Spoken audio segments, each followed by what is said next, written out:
Well, yeah, thank you everybody for joining us this morning. We're hosting our Teams roundtable. So our goal here is to kind of get an overview of how Teams can be used in education. You know, kind of important to point out that Teams just isn't for video chatting with your students. It's the collaboration suite that you can take advantage of with your distance learning and your everyday classroom as well. So we'll go through a round of introductions quick here and get a quick little demonstration. And if you guys have questions, please pop them in the Q&A button down at the bottom. I'll be monitoring that and facilitating some of the questions for everybody.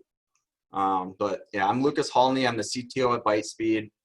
I've been here 15 years, and one of the hats I wear is a Microsoft guru. So I've done all of our 365 implementations here. I've helped customers deploy Office 365 and Microsoft Teams. So I kind of bring a technical background to the whole thing, but I won't bore you with that side of it. We'll keep it pretty simple. So do you want to start, Sheila? Sure, yep. I'm Sheila Morgan, and I am with the Stanley Community Schools in Stanley, North Dakota.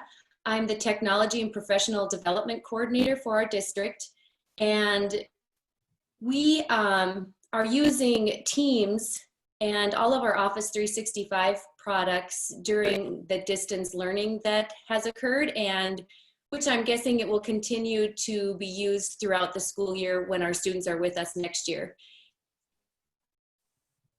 So I will answer any questions from the perspective of IT and professional development for Teams. Thank you.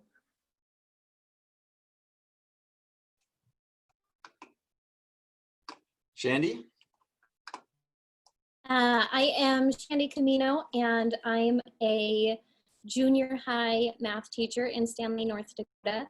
I have been implementing parts of Teams all throughout the school year, but when distance learning started, I kind of embraced it and am pretty much 100% inclusive within Teams for all of my classroom activities.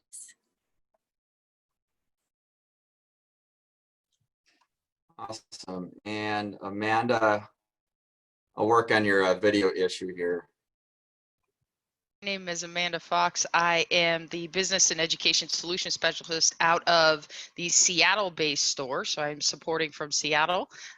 We are boots on the ground. We're an ability to do trainings, help support with any licensing, hardware, anything of that order for Microsoft.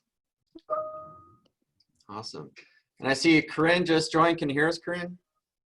I can. My video is blocked, but can you? There we go, back. Hey guys, I'm Corinne Hoisington. I am a professor in Virginia, also teach high school. I am a trainer for Microsoft Teams, and we'll talk more about that later, but I would love to help you at your schools. Awesome. Well, Shandi, do you want to start on a demonstration of how you have Teams set up and how you use it with your students? And everybody, please make sure you're submitting questions, and we'll work on answering them. All right, can you see my screen okay? Yes. Okay, so this is my Teams hub. Let me see if, okay. Zoom is super new to me. I do everything in Teams. So this is my Teams hub. This is where each of my classes is listed, and then also like the professional development classes that I've attended and our staff and administration. I've got one here called Camino First Hour. First Hour is my prep. So this is like my fake practice team that I set up to share with you. And it doesn't have any public school students in it. My daughter's a member because she's one of my students, but I can share pretty much everything in here without worrying about confidentiality or anything. So this is the inside of my classroom within Teams. All of my students can access everything within this Camino First area. And so we'll first go through my general channel, which would be like my actual classroom. I have a posting area here, conversations, and then it shows kids a news feed of meetings that have been hosted. I can put videos in here. I can embed YouTube in it. I can put web links, and then it shows if I post any assignments or make changes to any of the pieces of my classroom. I have a file section where I can share, I believe it's up to 1 terabyte of documents with my students, and it can be Word, PowerPoint, picture, video, PDF, essentially anything that can be uploaded I can share and all of my students have access to. We have what's called a class notebook, and this is the first thing in Microsoft that I really implemented with my students is the class notebook.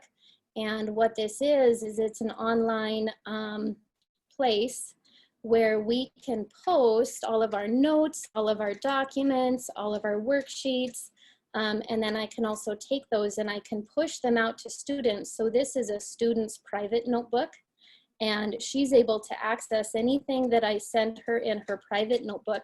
She can write on it, draw on it, type on it, and in real time, it updates in my notebook to where I can see the work that she's working on. It's also got a collaboration space here where students can join at the same time and talk to each other, share things with each other, share images, work collaboratively on essentially anything. Class notebook is really, really a valuable tool for me. I've got my assignment section here. And like I said, I'm 100% inclusive in teams. So everything I do is within the assignment section and within the class notebook. Occasionally their assignment might say, please log on to Khan Academy and do these questions. But they still, all of the assignments go through teams. One of the biggest pieces of feedback that I got from parents and teachers when we started was, we're just trying to go too many places. We have to check the plan book, we have to check Edulastic or EduCreations or Edutopia or whatever.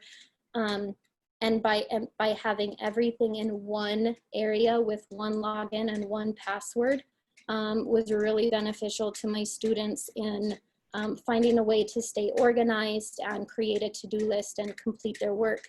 There are a lot of options in here for types of assignments. You can do just a basic assignment where you add a Word document, a PowerPoint. It can be editable, it can be not editable. You can do a set number of points. You can add a rubric to these, which is really super cool because when you start grading it, you can open that rubric. And so now I can go through my rubrics over here on the right. I'm looking at the work that she completed on this. And I say, yep, completion, she's got it. Neatness, it's a little messy, so I'm not gonna give her points for that. Accuracy, and so I'm gonna check question number 1. Yep, that's correct. Question number 2, yep, that's correct. Now it is automatically grading her assignment, and so when I click return, she's going to get a notification that says, hey, Mrs. Camino graded your practice project. You got 70 out of 100. And then I can type feedback in here as well, like, hey, if you clean this up and make it neater, I'll give you 10 more points. So there are a lot of options within Teams for those assignments.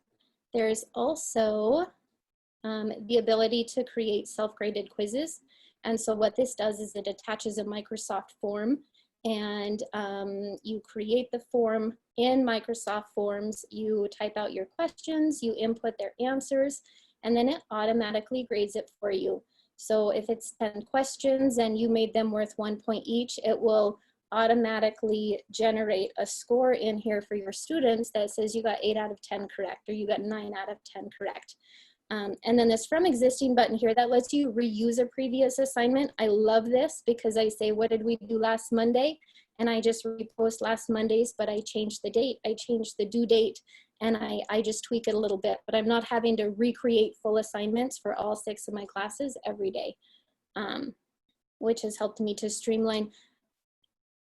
Teams does have a grading section where my students can log in and they can see what I have scored them in everything. This has also been really beneficial for our SPED team. I add them as a co-teacher in each one of my classes, so they can log into the class and they have access to see the full class worth of grades. And they could say, oh, well, I see that she got 0 points, that my student got 0 points in Khan Academy. I'm going to call them right now and say, hey, let's go do Khan Academy because it's missing. So it's been really nice for our SPED department to be able to be included within kind of the background of all of this. A few other quick things that I added within my team. You can make just a plain old typed page where it's just a bulletin to your students. I have a stream. I actually have several streams. So stream is really cool because it's a YouTube channel, but it's within Microsoft Teams. So there are no ads, there are no unfiltered videos, there are no distractions, there are no, hey, click here to watch funny cats. Literally the only thing my students can see within my stream channels are the videos that I purposefully put in here. So this has been really beneficial. We do announcements this way. We do, when we first started, I did a whole series of tutorials on how students should use Teams. And so this is their first stop every day to see if there's a video, to see if there's announcements. And then 2 other things that I've added in here. One, I'm really big on student engagement. Like, how can I get my students and me and everybody acting on things all at the same time? And so the Microsoft Whiteboard feature can be embedded, and it's really cool because multiple people view the same whiteboard. And this is something that we would use within the classroom, I mean real whiteboards, but me and multiple students can be logged in here and I can say, okay, start doing some math, and the student can start writing in here. And I can say, oh no, I think you made a mistake right there. What could you do differently? So we have that interactive engagement feature with that whiteboard, which is really important for me. And then the last thing I have in this classroom is the insights, which is pretty new, but I love it. And you can see that this student had 0% activity in this classroom this week.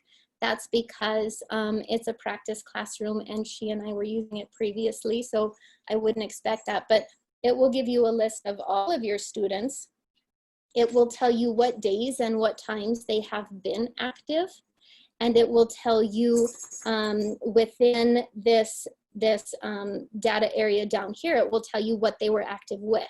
They watched a stream video, they posted a comment, they participated in a conversation, they accessed the class notebook. And so when you have that student that says, no, I was online for 5 hours and I did everything, you can say, oh, well, I'm looking here and I noticed that. And so you've got kind of just a little more ability to provide guidance and structure for your students, which I think is great.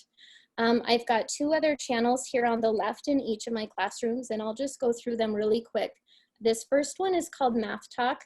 This is where I post live meetings with my students, and when it's meeting time, this lights up with a button that says join, and you can click it, and then we do a live meeting just like we are here.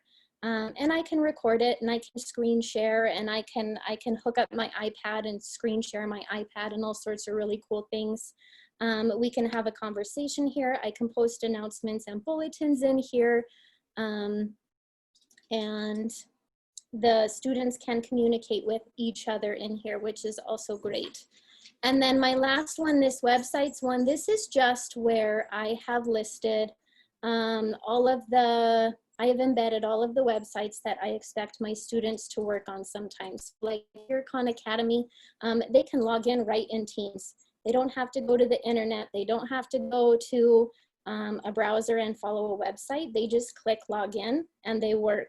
And I've got several of my educational websites embedded in here. I've got the Flipgrid app embedded in here. So this allows me to send my students kind of like a TikTok video, but educational, and then they respond with a similar video. And then I was able to embed essentially anything that's on the internet, you can embed inside Teams. It's absolutely amazing. I was able to embed a graphing calculator in here that I and the students could use together. Other big features that are really fantastic, one being able to add multiple teachers to my team. So I add my SPED teachers as co-teachers. I add all of my paraprofessionals, and I could put administration in here if they needed to do an observation or if they wanted to participate in our discussions. I have a chat feature over here, and I'm not going to click on it because it'll pop up a whole bunch of student names and conversations, but I can chat one-on-one with a student. I can chat, I think I can open a group of up to 20, no, I think it's 50. I can put 50 students in a group, so I do my daily announcements that way through the chat feature. I can do administration. Essentially anyone that's in our K-12 network, I can open a chat with and have conversations going between me and my students. And that's been really great for both getting feedback from the kids and giving feedback to the kids, because it's immediate, it's direct. It puts a notification on their computer and their phone, and so they know exactly what's going on right away. This is a shortcut to all of my team pages, and it's pretty cool because it just shows up in bold if you have new activity in there, and then it's not bold if there's no new activity in there.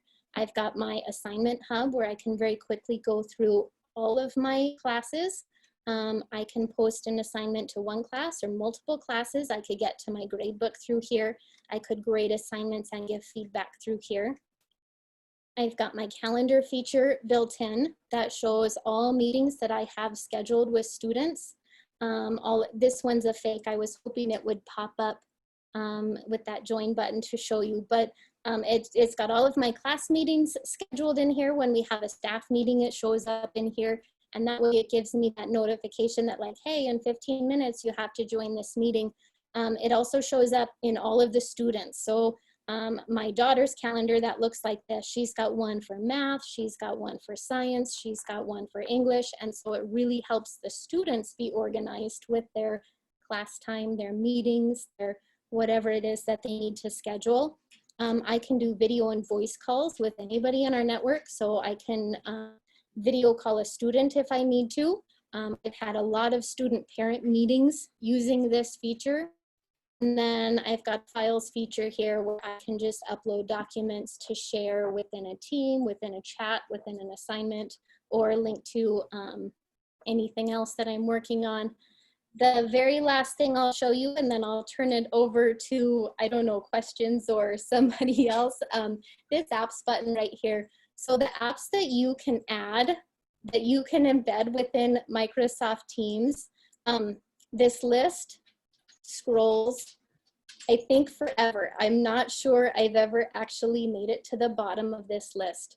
If there's an app that you're using in your classroom that you love, chances are you can add it as one of these tabs in your team. You just click this plus, and there are just so many apps that are available to connect with this. And by having the app embedded within your team, it's one stop for your students, which, excuse me, I just have found so beneficial to have everything in one place for them. So there's no, I don't know where to go, I can't get the website right, I forgot my login.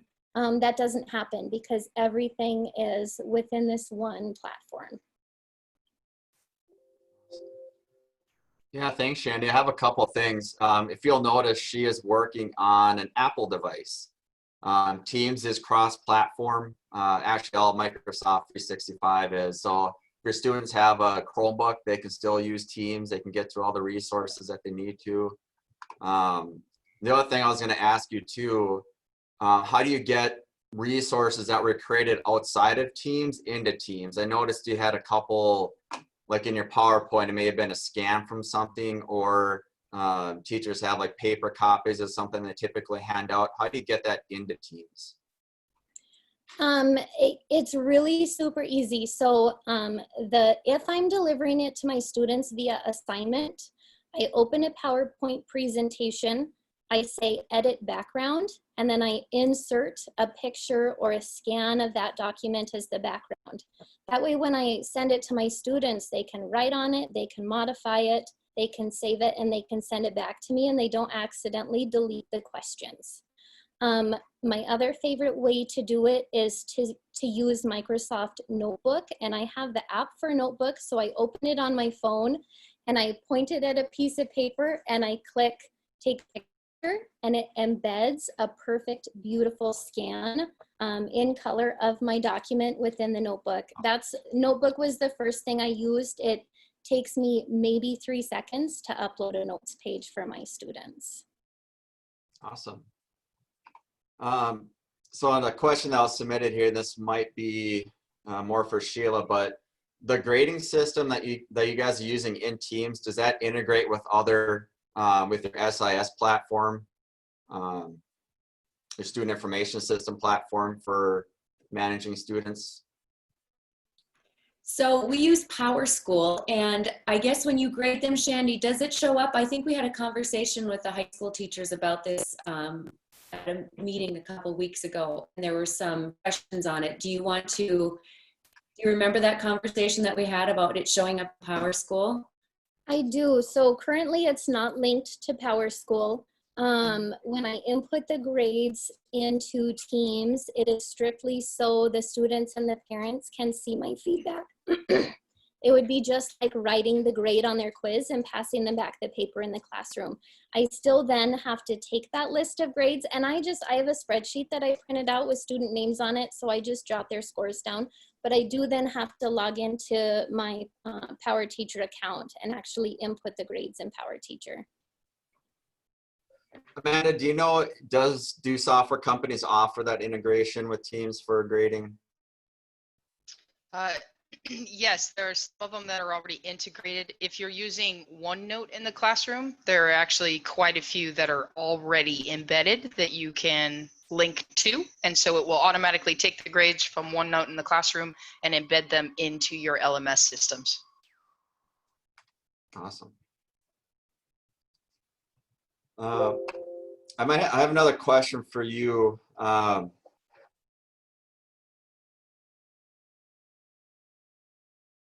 This one is a G Suite setup, and they have email disabled for students. So I guess 2 questions. Do you need a functioning email for Teams to work?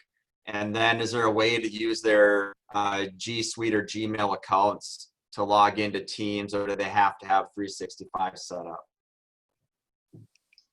Yeah, so one of the best parts about Teams is that you do not need to give students email addresses in order to have them within the classroom. But yes, you can use your Gmail if that was what you chose to do, 100%. You also, if you already have, let's say, a Google Classroom set up, you can actually embed your Google Classroom directly into Teams, ultimately giving yourself the both worlds in one platform. Awesome. Was there anything else you saw in Shandi's presentation that you could add on to? Was that a pretty good overview of the functionality you'll get? Yeah, I personally thought it was amazing. Nice work. Very nice. You may have an offer letter in your box here soon. No, I thought it was great. There's only a couple of things that I would have added just to let you know. Teams actually is a document scanner as well. So on your mobile phone, you can actually use the Teams application and you can upload directly to Teams. It works the same as Office Lens. So you can use that. The other thing I'd love to point out is, as you can see, right, there's a lot more people on Wi-Fi all at the same time. And so there's a lot of us, as we're trying to do video, that the bandwidth kind of goes and the video is not the same. Now, the best part about Teams is you can actually be in a call in 2 different devices at the same time. So if your bandwidth is actually low, a best practice is actually to do video off of your phone. And you can actually then be on your PC in the same call. So if there's a student who maybe doesn't have a great bandwidth for Wi-Fi, they can actually join the call on video, still be looking at the teacher, interacting with the teacher, but on their PC, interacting with, let's say, the screen share or anything that's going on. So it's a great way to really continue to integrate and you know, kind of skip over some of the Wi-Fi issues that we're all seeing right now as we're all trying to get through this. Awesome. And can I just piggyback on that and what you said previously? We've got, within my house, we've got MacBooks, Chromebooks, not a ByteSpeed, but a little basic Windows laptop. We've got iPads, Android phones, and iPhones, and Teams works seamlessly on all of them, between all of them. So I do not think that there is a limitation on device compatibility whatsoever. Right. Correct. Amanda, so another question got submitted, talking about the SIS integration. Do you know if Synergy is on that list for software companies that offer that? Or better yet, do you know if there is a list of companies that do support that? I don't know of a specific list. I don't know if anybody else knows of Synergy. Apologies, I am not an expert in LMS systems or SIS systems. If there was a list, I would say it would be on docs, docs.microsoft.com. So again, I can do some digging on that one and definitely get you the answer. Yeah, that sounds good. Lucas, I see a question in the chat over here also from Ken. It says, how do you schedule a link to each student? So all they have to do is click on the link to join. Ken, when I create my classroom, I actually, I create the classroom and I name it, and then it says choose participants. And that's where I go through and I type in whoever's permitted to be in my team. And if I do it, so I do it through our K-12 email, and it automatically sends them a link that says you've been added to Mrs. Camino's class team. If you were doing it without emails, I'm not quite so sure because I've never used it outside of our K-12 system. Okay. Another question in chat there. Yeah, do you do any virtual trainings? Corinne, maybe you want to talk about that for a second with what you typically do with schools as far as training and like what kind of things you cover and some important things to know. Hey guys, I am a virtual online trainer. This morning, I've already been in Ontario and Kenya. And of course, in the US, I help teachers put together teams. I think the best approach to integrating it within your school systems is first understand that a scaffold approach, first do an introduction where they have their teams open and they can go step by step of how to create a team. For example, when we create a team right here, I always call in training, this is my me bar. What I mean by a mean bar, ME bar, is that this is where all of my information is, and this is my we space. This is where all my classes that we work collectively in. And how we would start at the very beginning. How would I create a team so that my teachers can be a part of it? And when I create a team, is this a class interaction, or is this team going to be working with professional learning development? Is this a staff where we could work together collectively?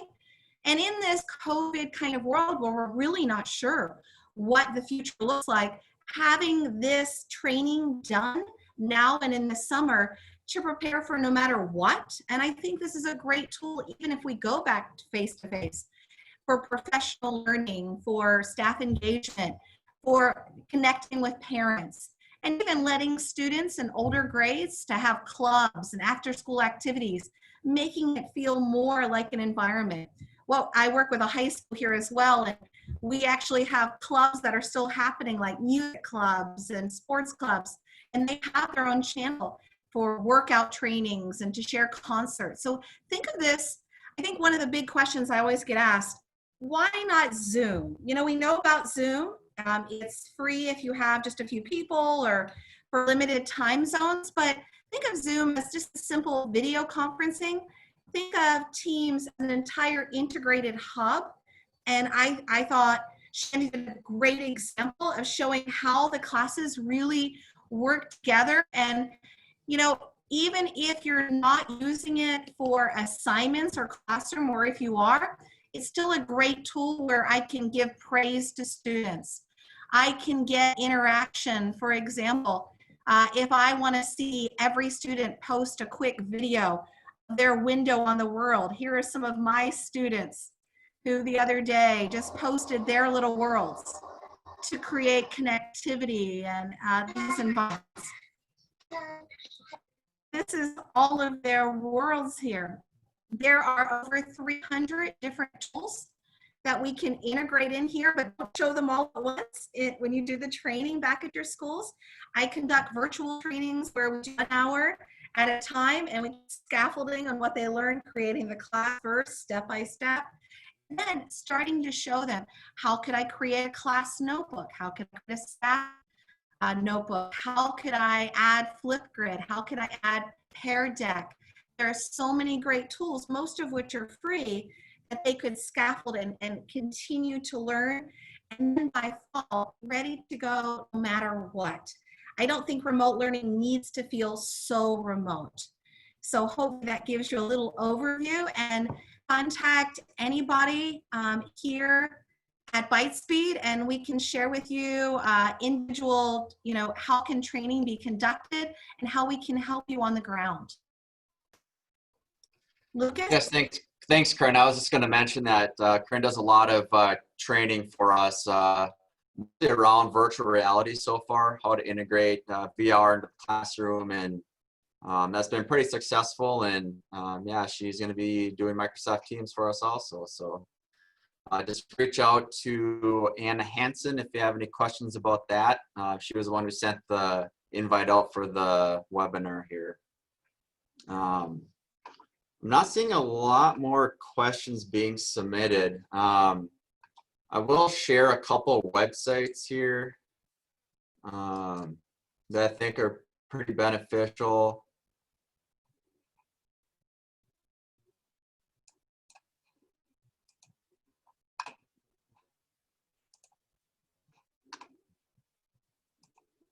The first one here, and I'll send these links out in our follow-up, but Microsoft's put together a couple awesome websites for distance and remote learning, and a lot of it obviously has to do with Teams.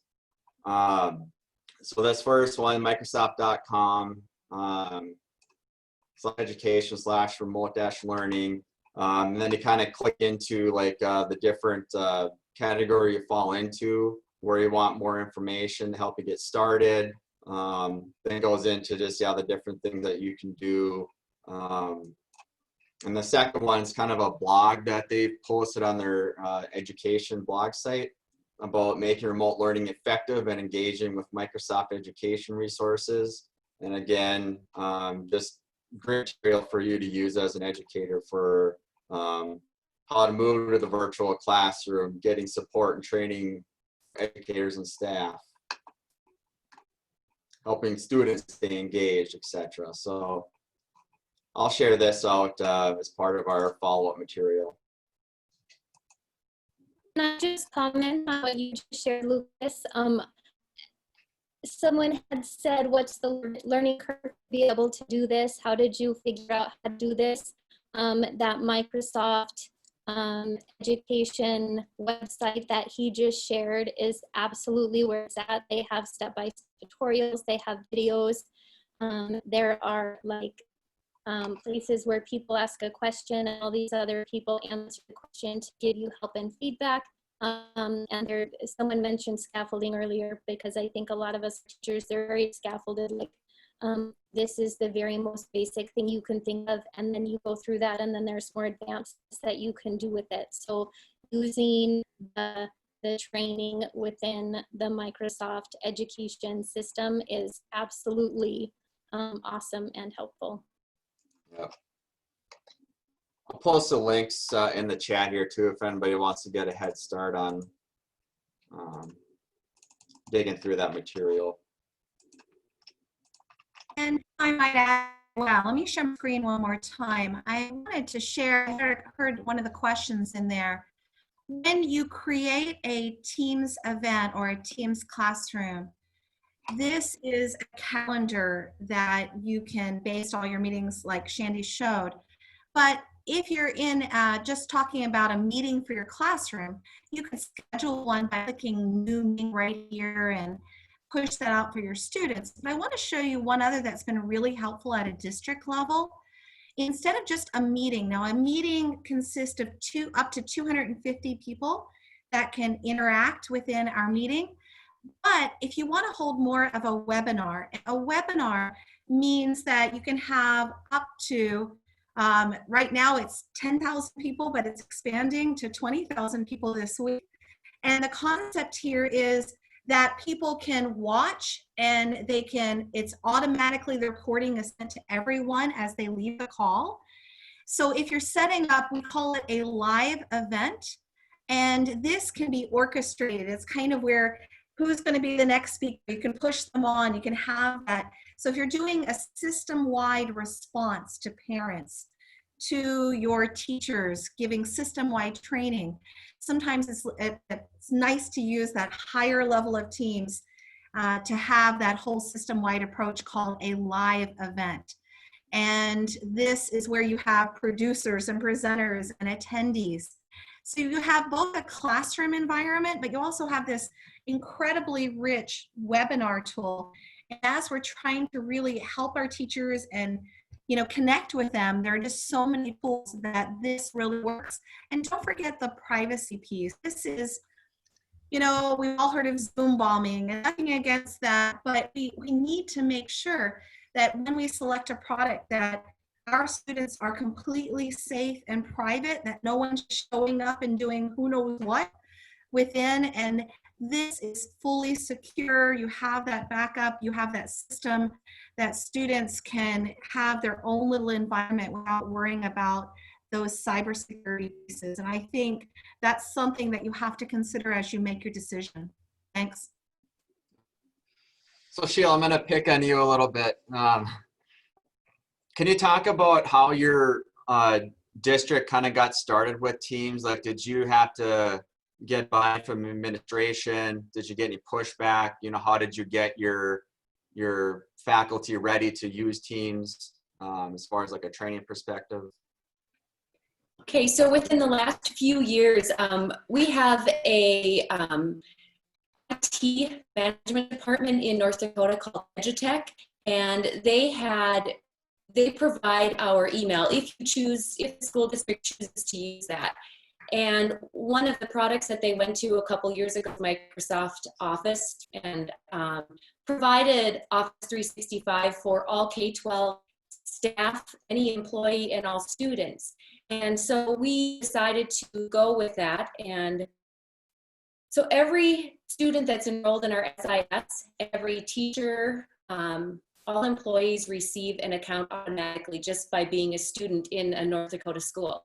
And so with that, if you choose to use it in your district, which our administration and we all decided that was a good route to go, have access to it. So we started doing training on Office 365 with the very basics of using Outlook, using Word, and some of those basics. And as they've been adding apps, we have brought in EduTech trainers to show our our staff how to use some of these other features, and one of them being Teams. We've had training on it over the last couple of years, but not anything in depth. We had a few teachers that really liked the idea of it because they'd looked at Google Classroom and thought that was something they wanted to use. But since all students have the Office 365 products and had access to Teams, that is what we did to use. And so we just started moving forward with it, and we had a few teachers that really just dove into it, Shandi being one of them, and started using it a lot with their classes. And so we have time throughout the month that we're together as staff and go over anything that you're doing in your classroom that you'd like to share. And so Shandi has been sharing Teams as well as a couple other teachers. And then we brought in Edutech in February to do a training on Office 365 products and really focusing on Teams. And 3 weeks later, here we are doing distance education. So our teachers were kind of pushed into it, and they've had really great resources through Microsoft and through Edutech trainings, and it's good for our school district. We're very thankful to have it because it became a very good resource for teachers to do what they needed to do with their students in a short amount of time. And so how we were using our email with grades 4 through 12. So our little ones in grades K through 3 hadn't been exposed to email. That is not something we had done yet. They kind of know what it is. They know how to use the computers because they have access to them all the time. And so what we had to do is get all of our K through 3 emails out to parents, and then they help their little ones in. We have little kindergarten students that get onto their Zoom meeting, or excuse me, to their team meetings with their teachers. And I've watched a few little videos where the students are sitting and their teachers up on the smart panel in their home, and they are using the smart TV, and they're looking at their teacher and they're working, and it's all through Teams. And so it's been really cool to see that students of all ages can access it. It's not something that is just high school students or middle school. K through 4, K through 6 are become very good at it. That kind of leads to another question that was submitted about higher ed. Corinne, do you want to answer that? Yeah, in the higher ed space, obviously this is a really perfect fit. And the reason I especially love Teams is we've seen 1,000% increase just last week worldwide in companies. So the students aren't only learning a tool that's them in their classes, they're learning a tool that helps transfer over to employability in the pathway. So I think that is an important piece. I think we as educators need to have more than a video conference. We need to have this rich experience where students are bored out of their minds. And I think a tool like this allows you to pull in so many different pieces, whatever you would need with your classroom, science experiments, whatever, to really kind of push that out. We're even using Microsoft Teams in our speech classes. We're using it to do labs in chemistry because you have this two-way capability where they can record what they're doing and then share it with a class for an assessment.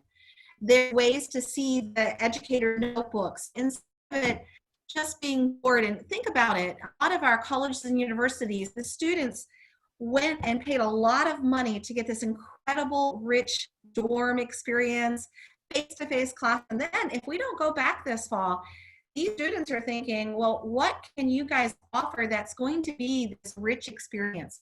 And by still having clubs and having their environment and having these same rich experiences in Teams with so many different exciting tools, we're starting to cover that level playing field. And whether it's higher ed or kindergarten, I helped a classroom in Dubai, and the classroom was kindergarten. And the students had yet to be in the environment, so they all come into Teams, their parents get them logged in the first day. And first the teacher talks to the parents, and then the students all came on. The moment that the students all came in, they looked at each other and all started to cry. And I was like, okay, I told me how to deal with this. So the teacher said, why are you guys crying? And they said, we're so happy to see each other. And I think what Teams brings, bottom line, is not only a hub of learning, but a community-based environment where the students can connect again. And we can't, break down the importance of that. So I think going forward this summer, we're thrown into remote learning in March. Of us were like, what do we do? What are our policies? I'm actually working with Microsoft right now. We're creating a remote learning certification where we make sure teachers are ready and they're trained and moving forward. So I think this gives us that stop point now to get ready for whatever this fall. And I think this is the time to do it. I'd just like to add too that what we have found is really nice is that you have the user voice in Microsoft, where if there are features that you are finding as a classroom teacher that you would like them to add, you can go to and you can put in your suggestions. And one that had been in there for a while was, and that we were able to go and vote on, was that they are going to increase the number of students or people in a meeting that you're able to see. It's going to go from 4 to 9, which we are super excited about, because like what you said, our students are finding that they like to see their classmates, and our teachers are enjoying to see their peers and their coworkers and have a conversation with them about what everybody is doing. And so that's a great feature that is coming, and I like that we have the option to have a voice. Love that. There's a good question in chat too. Someone's trying to decide between G Suite and for Ed or Microsoft Teams. They would like to hear from each person saying what is the best tool or feature that sets Teams apart for them.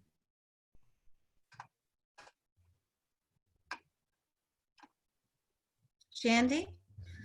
Okay, I'll go first. I initially was investigating Google Classroom, because that's what you hear the most about, and it's everywhere. Everybody's using Google Classroom. And so I looked at using Google Classroom, but if you don't have your students and your district set up with school Google email accounts, it just doesn't have, I'm not going to say anything negative about Google Classroom, because I think it's probably super wonderful.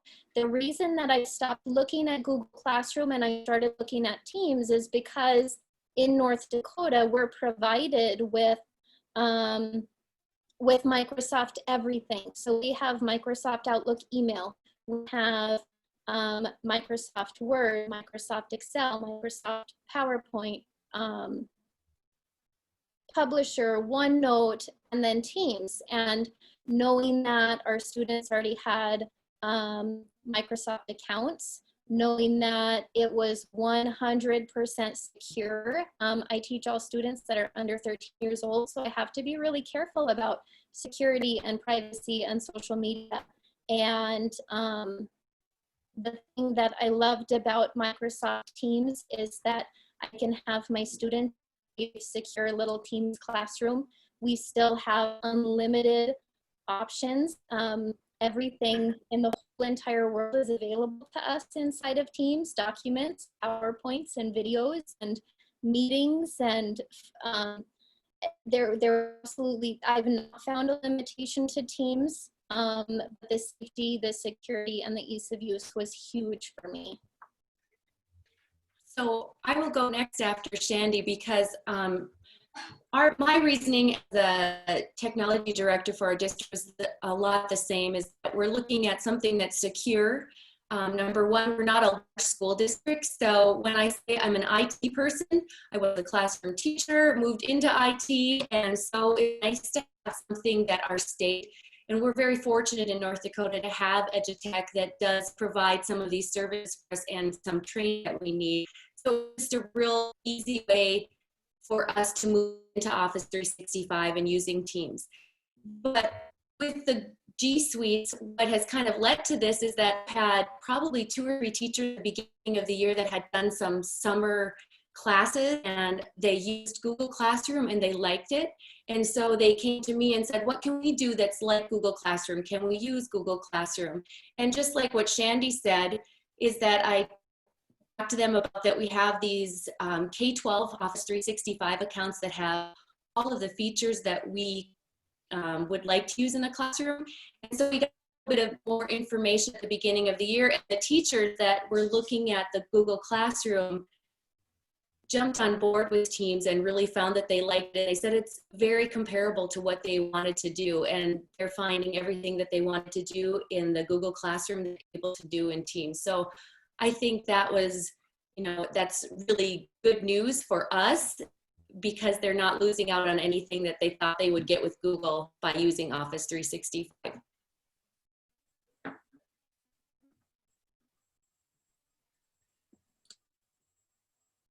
Just to you. add one more thing, storage in Microsoft 365, when I took the EduTech training, they said that I think within my OneDrive, which is a part of 365, I get like a terabyte of storage or some ridiculous amount. Every single chat that I open with a student, we have a file section that has, I think it's also a terabyte or some ridiculous amount of storage. I don't think there's anything I can do to max out that amount of storage that I have. I know on my personal Gmail account, on my Google Drive, I have to pay a monthly fee to increase the amount of storage to a reasonable amount, because it gets overfull really quick. And so I love the videos and the documents and everything that I can store in Teams, and know that I have complete control of who can access it, who I can share it with, and just volume of it has been really, really helpful for me. Yeah, I agree. And you have 30 gig in Google Classroom, unless you've bought extra, and 1 terabyte in Teams. So that's really nice that each teacher gets all those resources. I also really like at our school district that administration and staff use it a lot for committees and groups that we have when we want to get together, like our PLC teams are able to use OneDrive and all of the features of that, as well as Teams. So that's been good, not only in the classroom, but also for everything really in our school. Right, that's an important point. It's not just Teachers and other- collaboration. Right. Yes. Yes. It's meant for everybody within the district to use for communicating, you know, or working on projects together. We use it internally here at ByteSpeed for a lot of that stuff. We have smaller teams within different departments, and it's an easy way for them to share documents and keep on the same page on projects and stuff like that. So, another question that came in, probably for your Microsoft people, when you record a session in Teams and a meeting, does it default to the cloud for storage, or does it allow you to save it locally? Yeah, you can do both. So it's automatically, so it's uploaded to Microsoft Streams. So you can then go into your panel there for Microsoft Streams, and you'll see all of your recordings, and you can then send them out or save them locally if that's what you'd like to do. But it does save to the chat. And really, that's awesome, because you have to understand, let's say I have 6 children in my household and 6 grandchildren now. And I have to tell you, we only have so many computers in the household, and we're keeping some of the younger ones because my daughter's a nurse. So not all students can come to that recorded time classroom, because you only have so many devices in the house. Mom's trying to use the computer, dad's trying to use the computer. So it really helps that with Microsoft Teams, it automatically goes into stream, and the students can watch it at a later time. And I think that's going to be really needed to add that flexibility that we're all going to need going forward. And just to piggyback on that, when you record that meeting and it saves in your stream, you can then go into stream and you can distribute that video to any of your classes. So if I do a 10-minute how to solve system of equations video with 3 students in my 6-hour class, I can then share that 10-minute video with 2nd hour, 4th hour, and 7th hour. So now everybody has access to that 10-minute video. without me having to re-meet or reteach each time. That's huge. And there are also, we haven't had time for it, but we're gonna have follow-up sessions coming up, but accessibility tools for our SPED for not only closed captioning, but there is something called the immersive reader. And we really are going to need to have tools on our ready, and we do in Teams, that help every student, not just the student who has, you know, all the special advantages in this life. That is something that some of our title teachers have started using as well, just this spring during distance education, is the immersive reader, and I liked it. So that is a good feature. I was also going to say, for privacy reasons, when you're in your home, you can do the background in Teams as well. So you can take out, like if you have family members walking back and forth and a lot happening in Teams, you can do the background, which is kind of cool. That was a new feature that was added, and I think everybody was kind of excited. They can teach from the beach if they'd like to. And that was added via the user voice that Sheila mentioned earlier. Somebody said, hey, I wish Teams would do this. They posted on this Microsoft user voice. Everybody voted on it and said, yep, we do. We want that to happen. And Microsoft said, hey, okay. And then they made it happen, and it was really fantastic. Yeah, I like that Microsoft gives teachers or educators or anybody that uses it a voice.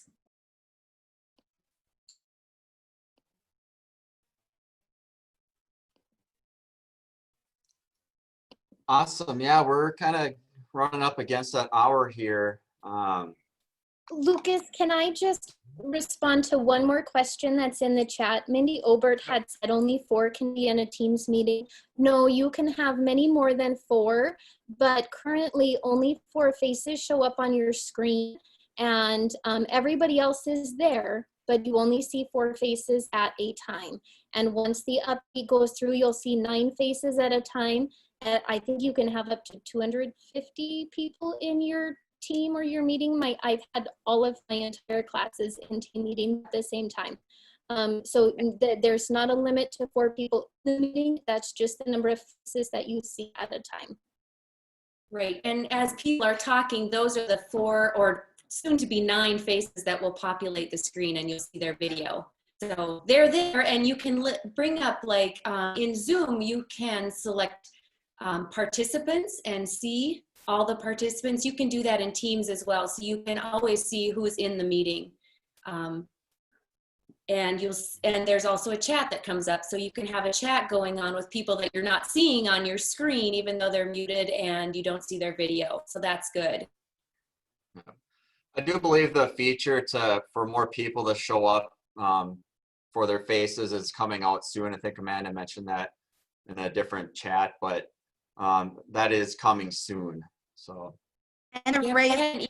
It's starting Friday. Isn't it Friday? I think Friday it starts. Okay. Yeah. It's a staff will roll out, but yeah, we should start seeing it Friday. And then raise hands. I love that. Yep. Oh, yeah, that's great. Yeah. Well, yeah, we're right at that hour now. So I just want to mention a big thanks to all of our panelists for taking the time to share their experiences and knowledge with everybody. I really appreciate that. We will be sending out a link to the recording for everybody and some of the resources that were linked in the chat and whatnot. So be on the lookout for that. And yeah, thank you everybody for attending, and really appreciate it. And if you do need to reach out, we can go to email something to info@bytespeed.com, or you can reply back to Anna Hansen, who sent out the webinar request, and we'll do our best to help you out. And yeah, thank you everybody, and thank you panelists. Thank you, ByteSpeed. Thank and you. Microsoft. And Thank you.